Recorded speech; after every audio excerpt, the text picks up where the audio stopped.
Hello, my name is Austin Little, and for the past 20 plus years, there's been a story that I've been hiding from myself and many people around me, mainly due to irrational thinking or intimidated behavior that was put upon me as a child. And now today I wish to share that story with the rest of the world and in order to enlighten people about the true facts and the true problems that are plaguing our country and our democracy throughout the 21st century. When I was 7 years old, I got ran over by a crackhead that was buying crack off of a crack dealer that was set up under the Witness Protection Program, brought out of Detroit, Michigan, in order to instigate a crack epidemic in our local area, mainly to justify larger police expenditures from the federal government. Now, when I was 12 to 13 years old, this drug ring got busted wide open with 13 police officers and several civilians. This is from Ashland, Kentucky, and anybody can research this online. So basically, I was just collateral damage for an inside governmental rogue agency to make money. Which was somewhat okay, I guess. You know, people got to make their dollar, right? The point is that for years, decades afterwards, I was not allowed to speak or tell anybody about anything that had happened. I did tell a few teachers, and on those occasions, both times federal agents were called to the school. And they basically questioned me, almost like an interrogation, a soft one.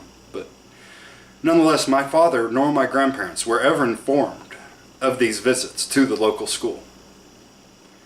Those further intimidated me, and in one instance, even after I told the federal agent everything that I had told the teacher, he laid his gun out on the table and told me that I was just making up a bunch of shit and that I was crazy, and he's lucky I didn't. Point is that those are all emotions, and those are things that I need to ignore. We must come forward to the truth together to understand these problems that have plagued our country. This was in 1994. They were selling crack. And it's generally the same people today that are selling heroin in the local areas, which is causing even more problems and more families to be destroyed. And we refer to it today as the opiate epidemic, which Lord knows it is. But I was one of the very first to be affected by such epidemics, before it was even really known side effects of what would cause this generation in later generations.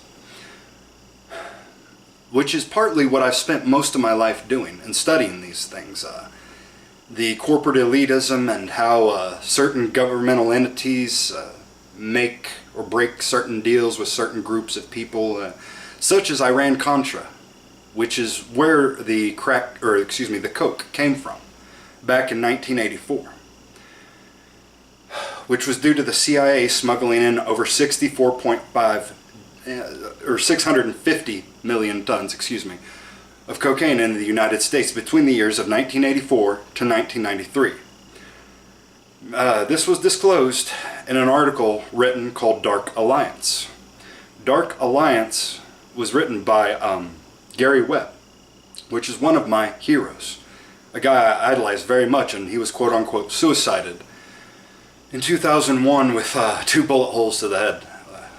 No, I do that one, but that's another thing people should generally look into. The other point is that he was writing about these things when I was a child. Nobody took him seriously. Nobody gave him credit. Now today we know it is all actual truth. I mean, you can look back and understand it now.